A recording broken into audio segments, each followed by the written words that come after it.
Cuma aku juga pengen nanya tentang IHSG nih kok, Hmm, in general ya. mhm. Kan ya seperti yang teman-teman tahu gitu kan, IHSG kita dari beberapa minggu yang lalu lah, sejak perang, adanya perang, lalu ada APBN, defisit, segala macam, semuanya kayaknya bad news udah kanan kiri, atas bawah semua bad news semua gitu kan. Cuma, yang aku lihat hari ini tanggal tanggal berapa nih hari ini? 6 April. 6 April. Hari ini cukup anomali kan, karena kemarin malamnya itu aku udah berhipotesa bahwa kayaknya IHSG ini bakal jebol lumayan dalam, bakal gap down gitu kan, dengan consideration bahwa perangnya udah eskalasi, Trump-nya juga nggak mau ada resolusi apapun, tapi ternyata, ada beberapa berita yang mengatakan bahwa sebenarnya bentar lagi mau ceasefire dan ujung-ujungnya, mau damai gitu kan, total, conflict resolution lah. Cuma menurut ko Rifan, apakah sekarang IHSG udah priced in ke the fact bahwa perang ini udah akan selesai, atau justru kita masih harus melihat beberapa hal lain? Contohnya misalnya seperti MSCI review atau Mmm, besok tanggal 7 April juga ada FTSE gitu kan. mmm. Menurut ko Rifan gimana nih, kok? Nah, jadi kalau saya ngelihatnya gini, Mir, jadi ini kan mungkin kalau kita tarik sedikit ke beberapa bulan ke belakang itu, awal tahun itu kan IHSG dibuka dengan very bullish ya kan, Iya. di level 9 ribuan.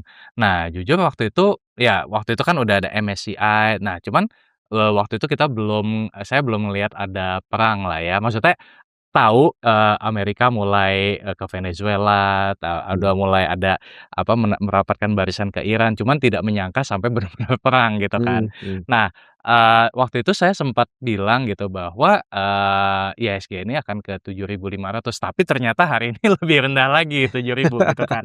Nah, jadi kalau buat saya sebenarnya level 7.000 ini menurut saya ya, meskipun kita, sama-sama nggak tahu, apa namanya, berapa bottom-nya IHSG, berapa bottom-nya saham. Teman kalau menurut saya pribadi, level 7.000 ini udah mulai, menarik sebenarnya, Oke. gitu. Kenapa? Gampangnya gini, kalau kita tarik setahun ke belakang ketika Liberation Day, April 2025, IHSG itu ada di 6.000, ya kan. Dan kemudian kan abis itu naik naik naik naik 7.000, 8.000, 9.000, ya kan.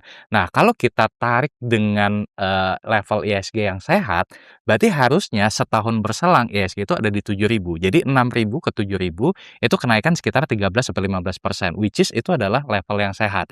Kalau ke 9.000 jelas nggak sehat karena Mmm, 50% dalam waktu, 6 bulan, 7 bulan itu sangat tidak sehat. Tapi iya. kalau, 14%, 15% per tahun itu sehat. Jadi 7.000 itu menurut saya udah level yang, eee, fair. Oke, untuk Level waras. level waras, ya kan, level waras. Iya. Jadi ibaratnya mobil tuh bukan digas terlalu kenceng, ya kan. Ini Oke. emang level yang seharusnya karena, Mmm, di awal tahun saya projeknya malah 75, ternyata sekarang 7.000. Jadi menurut saya 7.000 itu udah level waras. Nah, apakah ke depan, pasti ini, 7.000 ini bottom, kita sama-sama nggak tahu. Karena seperti yang tadi Emily bilang, kalau misalkan tiba-tiba Donald Trump menggila lagi, ini kan kayak sebulan terakhir Donald Trump tuh kayak labil banget gak sih? iya, Ya, hari ini bilang ceasefire, besoknya bilang, kita kasih 40 jam, 48 jam, besoknya lagi ceasefire lagi, jadi bener, bener-bener naik turun kayak gitu saham kan. gorengan Kayak dia. sampingan gitu kan, kena April Mop kemarin kita sama Donald Trump. Nah, apa, itu bisa bisa very very volatile gitu. Cuman kalau Iya, menurut saya level 7.000 ini udah, cukup oke untuk kita masuk. Karena kalau berdasarkan, kita lihat saham per sahamnya juga, itu kalau kita bandingkan dengan waktu Liberation Day di tahun lalu, di IHSG 6.000 gitu kan, ada yang udah sama murahnya gitu loh. iya, Nah, jadi maksud maksud saya adalah, saya sih ngelihatnya level sekarang itu udah menarik, cuman jangan, all in.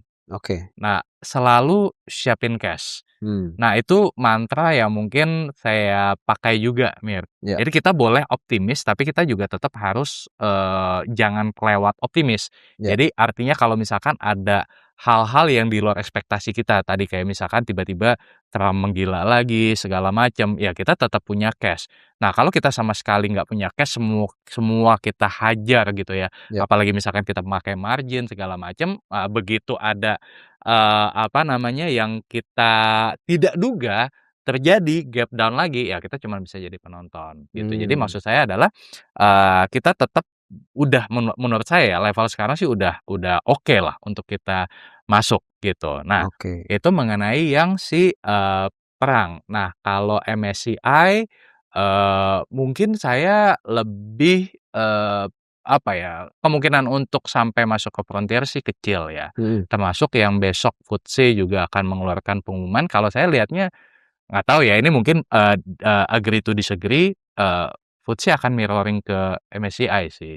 oke. Jadi kalaupun besok ternyata ada keputusan yang favorable, cuman begitu MSCI mengeluarkan pengumuman tetap di emerging market, ya FTSE akan mengubah keputusannya, gitu. Jadi Mmm, kalau menurut saya, kalau diprioritasin, saya sih lebih lebih worry-nya, lebih concern-nya sekarang lebih ke perangnya sih, oke. ketimbang, MSCI dan, FTSE gitu. Iya, Karena ya skalanya menurut saya lebih ke yang perang kalau sekarang. Soalnya gini Mir, kayak ini kalau boleh sharing dikit gitu ya, boleh dong.